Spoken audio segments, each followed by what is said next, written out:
Y llega a los niveles que por allí hoy se está planteando a nivel jurídico, incluso a nivel político, porque también no escapa a esa realidad, las decisiones de los jueces o del juez que deberá tomar esa determinación. Que hay movimientos, hay apelaciones, lo sacan, ponen, hay movimientos en el Congreso que unos apoyan. ¿Por qué, doctor? Bueno, porque casualmente en este momento, y para dolor en algunos casos, gran parte de esta lucha se ha trasladado al Poder Judicial. Usted tendrá presente que el Grupo Clarín, antes que saliera la ley, presentó un amparo para paralizar la discusión de la ley en el Congreso. Sí. No le salió bien, pero ya de por sí está demostrando que incluso estaba dispuesto a paralizar que el Congreso de la Nación, con los representantes del pueblo, discutiera el tema antes que saliera la ley.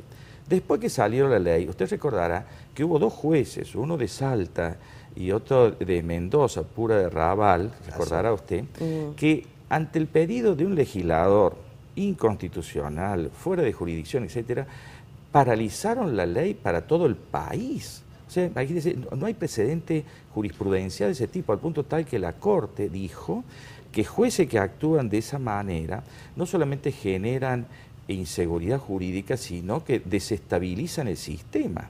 Lo dijo la Corte en esos casos. Además, acá este sector, que en todo momento puede ejercer sus derechos. De hecho, a través de todas estas medidas ya ha logrado más de un año de lo que le hubiera correspondido antes de tomar la medida. No habla que así como por un lado pretende ponerse en víctima de lo que se pretende solo que devuelva las licencias que tiene más, porque nadie lo saca del lugar, va a poder salir manteniendo lo que de acuerdo a la ley le corresponda que tenga. Sin embargo, por otro lado, está paralizando que otros sectores ingresen.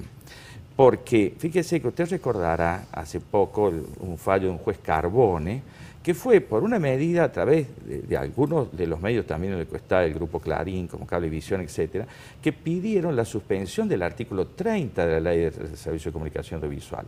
Porque acá todo el mundo habla del 161, que es el artículo por el cual tienen que adecuarse la cantidad de medios a la licencia que tienen, pero nadie habla de que este mismo sector es el que ha pretendido que las cooperativas de servicios públicos no accedan a brindar servicios de comunicación audiovisual, particularmente televisión por cable. Fíjese, y ese tema no es menor. Ellos venían acostumbrados primero a tener un mercado cautivo, o sea, en última instancia o se contrataba con ellos o no había televisión por cable. Uno sabe que en el momento actual el que no tiene televisión por cable realmente no puede ver cosas esenciales. Mientras tanto, el Estado jugaba para ellos, dándole un mercado para que lo manejaran de por sí. Cuando ahora el cooperativismo quiere ingresar, y cuando digamos el cooperativismo, fíjese que es el sector argentino interesantísimo de ser analizado, especialmente el servicio público, porque es el que ha dignificado al interior del interior. Quien conoce nuestro país sabe que muchas localidades, de no haber sido que los propios habitantes se organizaron en cooperativa, no hubieran tenido luz, gas, teléfono y una serie de cosas, a veces por abandono, por imposibilidad de los gobiernos nacionales o los gobiernos provinciales. Este capital, hasta que salía esta ley, estaba vedada la posibilidad de ponerlo al servicio también de la comunidad. Y esto lo que estoy diciendo no es menor, no solamente en fuente de trabajo, sino en redistribución del propio capital. Dese cuenta que un caño entra en cada una de esas casas y se lleva todo el dinero a lo mejor a Buenos Aires de ahí a otros lados. Acuérdense que el Grupo Clarín, el 18% del banco norteamericano Goldman Sachs, o sea que el 18% de todo eso que sacaban iba a parar al banco norteamericano, porque era uno de los accionistas. Mientras tanto, en ese pueblo, si lo hubiera hecho la cooperativa, ese dinero se recicla en ese mismo pueblo, en fuente de trabajo, en muchas otras posibilidades, incluso hasta de publicidad local, porque también hay que ver ese tipo de cosas. Cuando los medios son nacionales, el mercadito del pueblo, la ferretería del pueblo, no tiene escala para hacer publicidad a ese nivel. Y hay muchos aspectos de esto que a veces las FM comunitarias tienen esa posibilidad también de llevar un mensaje cotidiano de la gente que son casi vecinos y que representan a ese sector particular, Judith.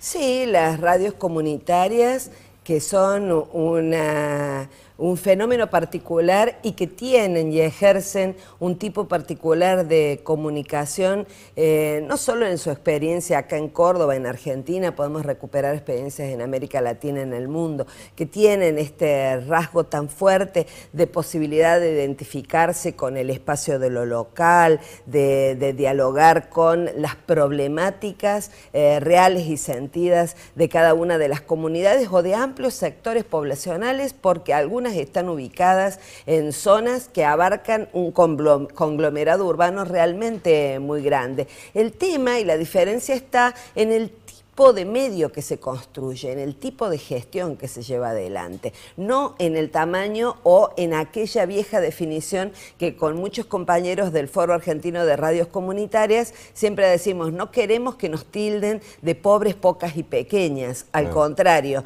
trabajamos articuladamente dentro de las radios comunitarias, por ejemplo, Farco tiene 82 emisoras que le integran y produce un informativo nacional que se emite en más de 200 emisoras de todo el país. ALER, que es una red latinoamericana, está integrada por más de 120 radios en América Latina y el Caribe y producen contenidos locales y se los articulan en alguna producción continental.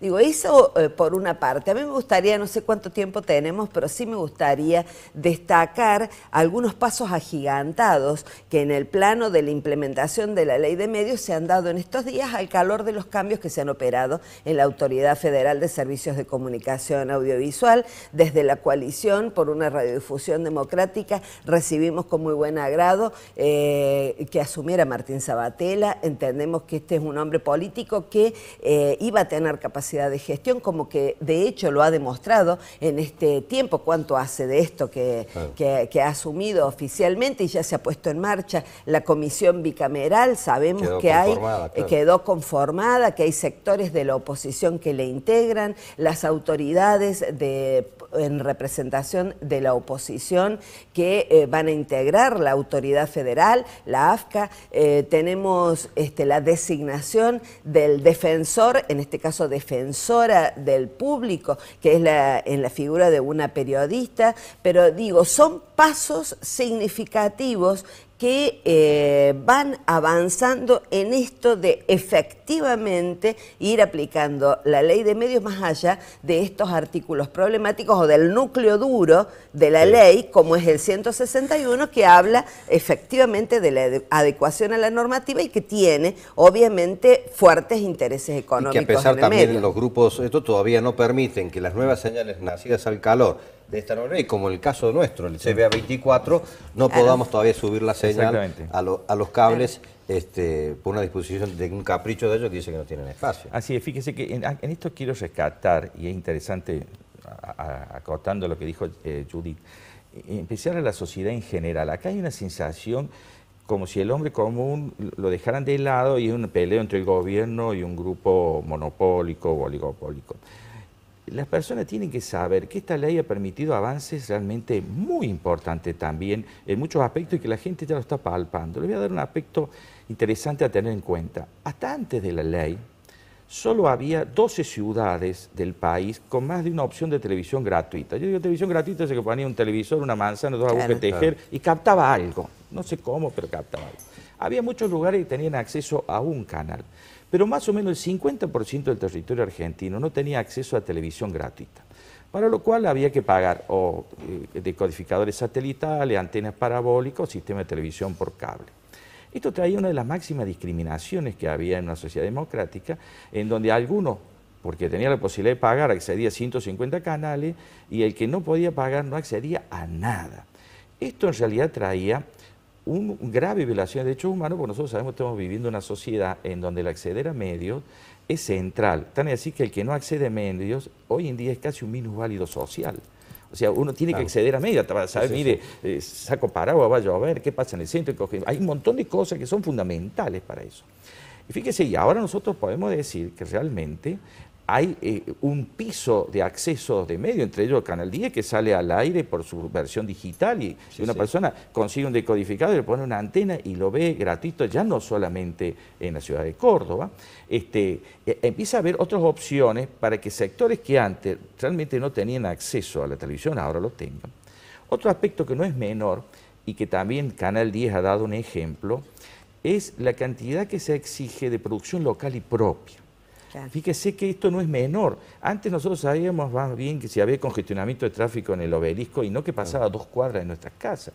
Y comprábamos contenidos en la capital federal, de los canales enlatados y usted imagínese que ahora que uno está viendo novelas, está viendo películas, producciones locales, no solamente enriquecemos el acervo nacional, porque esto opera en sumatoria, sino que empezamos a ver películas, qué sé yo, como de Caravana o Hipólito, en donde uno empieza a ver escenas también de nuestra Córdoba. Está acostumbrado uno que, si no es por Hollywood o por la productora de Buenos Aires, siempre sale Buenos Aires o sale Los Ángeles, y nunca uno puede ver una película donde se identifique con la tonada, con el lugar.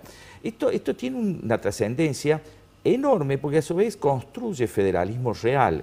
O sea, no hay posibilidad. Me acuerdo una vez, un candidato a gobernador me supo decir que él prefería estar en Buenos Aires que estar en Córdoba recorriéndole una campaña, porque estando en canales de televisión de Buenos Aires lo veía más en Córdoba que recorriendo Córdoba para mamar qué es lo que estaba pasando. Esto deja a las claras la necesidad que haya producciones locales para construir democracia municipal, regional, provincial. Eso tiene una trascendencia tremenda.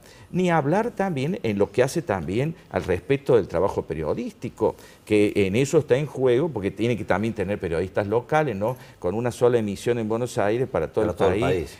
Creo, esto es muy importante porque ahora la filosofía de la ley ha cambiado. La ley anterior era una ley pornográficamente clara. ¿Por qué digo pornográficamente clara? Porque estaba claro, era negocio y autoritarismo político. Ustedes hagan negocio y no se metan con lo político, el Estado va a ser subsidiario y el Estado va a mantener la subsidiariedad mientras ustedes no se metan en política. Así a la clara era la ley anterior. Por eso, cuando muchos son nostálgicos de eso, parecería que estarían incluso violando el juramento constitucional que tienen como funcionarios constitucionales, porque decir, mire, podríamos discutir algunas cosas, pero decir que vamos a volver a la ley anterior, que intrínsecamente no tenía nada democrático, que era autoritarismo y negocio puro, realmente es un retroceso inadmisible. Y le digo, y la nueva ley está produciendo efectos concretos para bien, entre los cuales tenemos este Córdoba 24 horas, que es un efecto concreto y que nosotros como sociedad deberíamos sentirnos orgullosos que un canal de nuestra universidad pueda hacer todos los avances que está haciendo en términos de presencia, ¿no?